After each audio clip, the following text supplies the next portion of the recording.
Guys, আমাদের আসলে কোনো ছুটির দিন নেই, কারণ আমরা যারা প্রবাসী তাদের ছুটির দিনে আরও বেশি কাজ থাকে, কারণ আমরা বাসায় আম্মু থাকে না অ্যান্ড বিভিন্ন জিনিস আমাদের খেতে ইচ্ছে করে যা আমরা বাইরে কিনতে পারি না।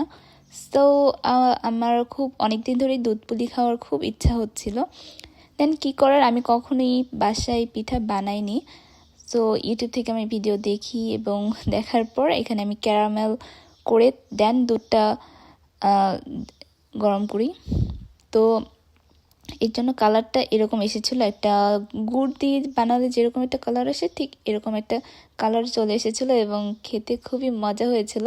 অ্যাটলিস্ট আমি স্যাটিসফাইড যে আমি খুব ভালো দুধ পুলি বানাতে পেরেছিলাম। এবং শীতকাল ছিল, আমার কাছে রাতের থেকে সকালে যখন আমি পিঠাটা সেকেন্ড টাইম ট্রাই করি তখন সেটা আরও বেশি মজা লেগেছিল। অ্যান্ড এটা যে পারফেক্টলি হয়েছিল সেটাতেই আমি অনেক খুশি, কারণ আমি প্রথমে ভেবেছিলাম হয়তো আমি পারবো না। আর দুধ পুলির সাইজটা আরও ছোট হলে আমার কাছে আরও ভালো লাগতো, কারণ আমি বাসায় যখন খেতাম আরও ছোট ছোট করে আম্মু বানাতো। বাট এখানে আমি খুব তাড়াহুড়া করেছিলাম, যে কারণে আমি একটু বড় বড় সাইজের বানিয়েছি। আর যেরকমই হোক আমার কাছে খুবই ভালো লেগেছিল। ফাইনালি আমি এটা পেরেছি, এটাই আমার কাছে অনেক ভালো লেগেছিল।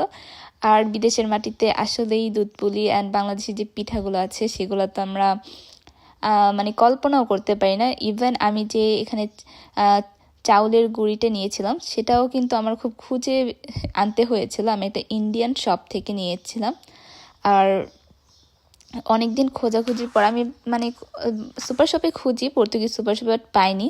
But I am so happy now.